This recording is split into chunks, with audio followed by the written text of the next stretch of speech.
Hey everyone, welcome back to another episode of Your Daily Guides, the series where I dive into in-depth guides and walkthroughs of games like Honkai Star Rail, Zenless, and Wuthering Waves. Before we even talk about individual characters, we need to pause for a second and acknowledge how wild this moment actually is. Because version 3.0 isn't just another update on the roadmap, it's one of those rare patches that can completely reshape your account depending on how you pull, with new units stepping into the spotlight while some of the strongest characters the game has ever released are all crashing back onto the banner at the same time, forcing you to make hard decisions about value, synergy, and long-term planning.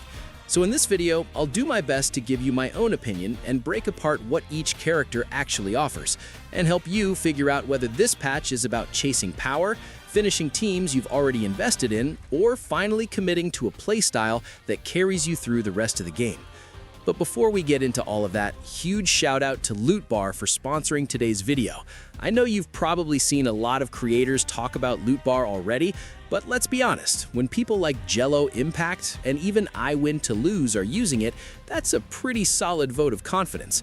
The process itself is super straightforward. You pick your server, choose your package, and you're good to go. For example, the $99 Oniric Shard Pack in Star Rail is only $85 there, which is an instant 15% discount. And whether you're a budget player just grabbing the monthly pass or a full-on whale looking for bigger packs, they've basically got everything covered. On top of that, they've got thousands of 5-star Trustpilot reviews. And from my own experience actually using the service, it's completely legit. I've even posted a quick 30-second top-up on my TikTok so you can see it working for yourself. So, if you want to save some money and support the channel at the same time, click the link in the description or on my homepage for up to 16% off as a new user. Starting with the main mummy herself, Fleur-de-Lis keeps coming up in these conversations for a good reason. In my opinion, she's still one of the best DPS units in the game, scaling directly off HP while converting arrow erosion stacks into absurd levels of damage. Even on her own, she's more than capable of carrying content, but realistically, there are moments where she still benefits a lot from having Ciaccona alongside her. The upside with Ciaccona is that she isn't competing for field time or trying to steal the spotlight. Instead, she consistently applies erosion stacks from off-field while also shredding enemy resistance, which pushes Fleur-de-Lis from simply strong into genuinely busted territory. That synergy is exactly why this pairing is held in such high regard. That said, it's still worth emphasizing that a well-built Fleur-de-Lis with her signature sword remains elite regardless of team composition.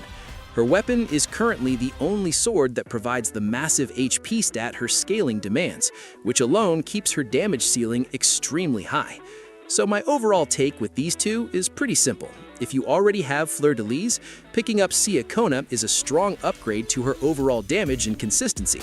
Alternatively, you can invest in Fleur-de-Lis dupes instead, which can reduce or even remove her reliance on Ciaccona altogether. On the flip side, Augusta and Iuno sit in a very different category compared to characters like Fleur-de-Lis, because they're far more plug-and-play and don't rely on strict meta setups or specific partners to function at a high level. You don't need to build an entire team around them to unlock their value, they just work. With or without their signature weapons, both of them still perform exceptionally well, which makes them some of the safest units you can own if you want reliable damage that isn't locked behind specific synergies. Between them, they also do an excellent job covering both electro and arrow roles on your account, which adds a lot of long-term flexibility. Yes, they can and were made to be played together, and they do have solid synergy when paired, but the key difference is that they don't depend on each other to shine. Especially in Iuno's case, her damage output is high enough that you can comfortably slot her into her own team and still make it work without feeling like you're missing anything. That independence is what really separates Augusta and Iuno. They aren't just strong in theory or in perfect comps, they're strong almost anywhere you put them. So, speaking generally, in my opinion, you can comfortably roll for any of these characters without overthinking it. Each of them brings strong value in their own way. At the end of the day, version 3.0 is essentially handing you two fully functional meta teams, which is fantastic, but can be a bit challenging for free-to-play players. Whether you're drawn to erosion-driven gameplay or heavy attack setups, the real question isn't just what's strong, it's which playstyle actually fits your account. But what do you think? Let me know your thoughts in the comments below. If you enjoyed this breakdown and found it helpful, make sure to subscribe for more. Thanks for watching, take care, and I'll catch you in the next one. Peace.